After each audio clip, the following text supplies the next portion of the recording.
Welcome all of you. तो हम force and pressure के बाद अब अगला चैप्टर है। इसमें 12 फ्रैक्शन, जो कि पिछले सिलेबस में हटा दिया गया था, शायद इस बार भी हटाया जाए, इसलिए हम ये चैप्टर ले लें 30 साउंड, ध्वनि। तो ध्वनि क्या है, सबसे पहले इसके बारे में जानना चाहेंगे। और यह किस प्रकार उत्पन्न होती है, ध्वनि कैसे पैदा होती है, क्या ध्वनि के संचरण के लिए माध्यम की आवश्यकता होती है, विभिन्न माध्यमों में ध्वनि का संचरण किस प्रकार होता है, ये बताना। तो लेते हैं साउंड, ध्वनि। ध्वनि एक प्रकार की ऊर्जा है। क्या है? एनर्जी, जो हमारे कानों में सुनने की क्षमता यानी लिसनिंग सेंसिटिविटी उत्पन्न करती है।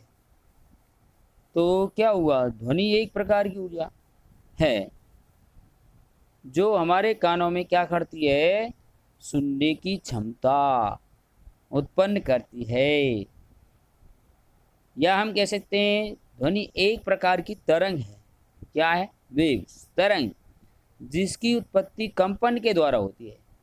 जिसकी उत्पत्ति, ध्वनि की उत्पत्ति किसके द्वारा होती है, किससे होती है? कंपन, वाइब्रेशन, वाइब्रेशन से द्वारा उत्पन्न होती है। यानी ध्वनि कंपन द्वारा उत्पन्न की जा सकती है। अब ध्वनि के संचरण के लिए माध्यम की आवश्यकता होती है, कह रहा है। हाँ, तो ध्वनि के संचरण के लिए माध्यम की आवश्यकता होती है। माध्यम जरूरी है, बिना माध्यम के ध्वनि का संचरण मतलब ध्वनि एक स्थान से दूसरे स्थान पर नहीं जा सकती। यानी ध्वनि को चलने के लिए माध्यम की आवश्यकता होगी। तो ध्वनि का संचरण ठोस, द्रव, गैस तीनों माध्यम में होता है।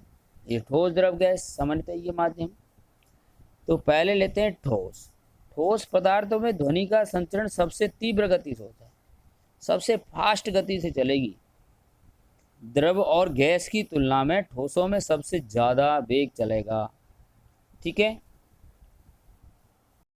और द्रव पदार्थों में ध्वनि का संचरण ठोसों की अपेक्षा तो कम होगा, गैसों की अपेक्षा ज़्यादा होगा। अतः हम कह सकते हैं द्रवों में मध्यम होता है। मध्यम, न ज़्यादा न बहुत ज़्यादा तीव्र गति से चलती है। तो यहाँ पर गैस पदार्थों में ध्वनि का संचरण सबसे कम होता है, सबसे कम होता है। आया दिमाग में? यानी धीमी गति से चलती है तीनों में। जैसे मान लो कि एक तो 100 मीटर की दूरी तय करनी है, मान लो समय, ये तुम्हारी रेल की पटरी है, हैं? और एक 100 मीटर लंबी रेल की पटरी है, 100 मीटर लंबे कोई पानी है, और 100 मीटर ये वायु में।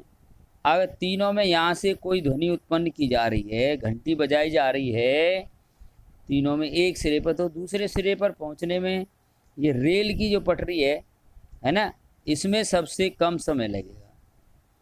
इसमें ये ठोस है तो यहाँ सबसे जल्दी पहुँचेगी, इसमें थोड़ी देर में पहुँचेगी। और हवा में जाएगी ना, वायुमंडल में, तो सबसे देर में पहुँचेगी। इससे प्रयोग से सिद्ध हो रहा है कि ठोसों में जल्दी जाती है, पटरी में सबसे जल्दी पहुँच रही है यहाँ ध्वनि दूसरे सिरे पर, और पानी में थोड़ी सी देर में पहुँच रही है, गैस में, हवा में से सबसे देर में पहुँच रही है। अब लेते हैं नेक्स्ट क्वेश्चन, कंपन, वाइब्रेशन। कंपन किसे कहते हैं, यह किस प्रकार उत्पन्न किए जाते हैं? कंपन द्वारा किसकी उत्पत्ति होती है, ये कंपन। तो वाइब्रेशन लेते हैं, जब कोई वस्तु माध्य स्थिति में रहकर, यानी जो जहाँ है वहीं रहकर माध्य स्थिति के दोनों ओर गति करे, यानी माध्य स्थिति में बनी रहकर भी उसके कण माध्य स्थिति के क्या करते हैं, दोनों ओर गति करते हैं। ये उसकी माध्य स्थिति है, मीन पोजीशन।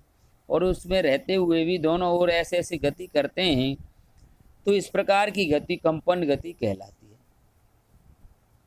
कंपन गति कहलाती है। आपको देखा होगा कि आपके हाथ में से कोई बर्तन या थाली गिर जाती है तो वो कंपन करती है, देखा है? कंपन करती है। कंपन करती है। तो कंपन किसे कह रहे हैं, देख पा रहे हो, कंपन। जो वृद्ध आदमी होते हैं उनके हाथ हिलने लगते हैं, कह रहे हैं हाथ में कंपन हो रहा है, सुन रहे हो। तो ये कंपन वही कंपन है। घंटी, स्कूल की घंटी में हम चोट मारते हैं तो घंटी कंपन करती है। तो हम कह सकते हैं कंपन द्वारा क्या होती है, ध्वनि की उत्पत्ति होती है। कैसे, देखो, कंपन वस्तुओं में चोट मारकर उत्पन्न किए जाते हैं, उनको पीटें। जैसे स्कूल की घंटी में जब लकड़ी के हथौड़े से प्रहार किया जाता है तो वो घंटी में उपस्थित लोहे के कण क्या होते हैं, अपनी माध्य स्थिति के में रहकर माध्य स्थिति की दोनों ओर गति करने लगते हैं, हिलते हैं, अर्थात घंटी कंपन करने लगती है, ऐसे कह सकते हैं। जिससे वहाँ पर क्या है, ध्वनि उत्पन्न हो रही है, आवाज़ आ रही है। तो कंपनों द्वारा ध्वनि की उत्पत्ति होती है। कंपनों द्वारा किसकी उत्पत्ति हो रही है, ध्वनि। ध्वनि की उत्पत्ति कंपन कर रहे हैं, ठीक है। अब हमने बताया ध्वनि का संचरण ठोस, द्रव, गैस तीनों माध्यम में होता है। बिना माध्यम के ध्वनि का संचरण नहीं हो सकता, अर्थात निर्वात में जहाँ वायु भी नहीं होती है वहाँ ध्वनि का संचरण नहीं होता है। तो यही कहना चाह रहे हैं कि एक प्रयोग द्वारा सिद्ध कीजिए कि ध्वनि के संचरण के लिए माध्यम की आवश्यकता होती है। एक प्रयोग द्वारा बताओ कि ध्वनि के संचरण के लिए, ध्वनि के एक स्थान से दूसरे स्थान पर पहुंचने के लिए माध्यम की आवश्यकता होती है। माध्यम जरूरी है क्या, ये सिद्ध करना है। तो हम क्या करेंगे इसके लिए, एक बेल जार लेंगे। बेल जार होता है कांच का बर्तन, कांच की बड़ी बोतल, मान लो फ्लास्क। बेल जार लेकर उसमें कॉर्क, कॉर्क होता है ढक्कन की सहायता से एक विद्युत घंटी लगा देंगे। एक कॉर्क की सहायता से उसके मुंह में क्या कर देंगे, कॉर्क लकड़ी का होता है ये कॉर्क ढक्कन, उसमें क्या कर देंगे, क्या कर दिए, एक विद्युत घंटी लगा दी। क्या लगा दी, विद्युत घंटी लगा दी उसके अंदर। कैसे, देखो, जैसे यहाँ देख पा रहे हो चित्र में, ये बेल जार है ऐसा, और यहाँ एक कॉर्क लगा दिया, उसमें ये विद्युत घंटी लगा दी, और इसकी जो तली है ना नीचे वाली, यहाँ पर एक निर्वात पंप लगा दिया हमने। नीचे नीचे वैक्यूम हवा निकालने के लिए पंप लगा देंगे, इसमें हवा भरी हुई है, और ये ढक्कन लगा दी तो इसमें, और इसको पूरा वायुरुद्ध कर दिया, इसमें हवा नहीं जा सकती बाहर से, ठीक है। और इसको बिल्कुल सील पैक कर दिया, और नीचे एक निर्वात पंप या चूसक पंप लगा दिया जिसमें हवा निकाल सकते हैं हम। अब इसमें अभी हवा भरी हुई है, और घंटी को क्या है, सेल से और प्लग कुंजी की सहायता से जोड़ दिया है। ये कुंजी होती है ऑन ऑफ का बटन, जो स्विच ऑन ऑफ करते हैं लाइट जलाने के लिए। ऐसे ही कुंजी ऑन करेंगे, स्विच ऑन करेंगे तो घंटी बजेगी इसके अंदर, आया समझ। तो हम देखते हैं कि एक बार बेल जार लिया है हमने और इसको प्रयोग अनुसार ऐसे सेट कर लिया। अब क्या करते हैं, देखो, तो हमने क्या किया है, एक बेल जार लेकर उसमें कॉर्क की सहायता से विद्युत घंटी लगा दी। बेल जार के आधार पर एक चूसक पंप या निर्वात पंप लगा दिया, और पूरे उपकरण को वायुरुद्ध कर दिया। वायुरुद्ध का मतलब इसमें बाहर से हवा अंदर ना जा सके, अंदर की बाहर ना आ सके।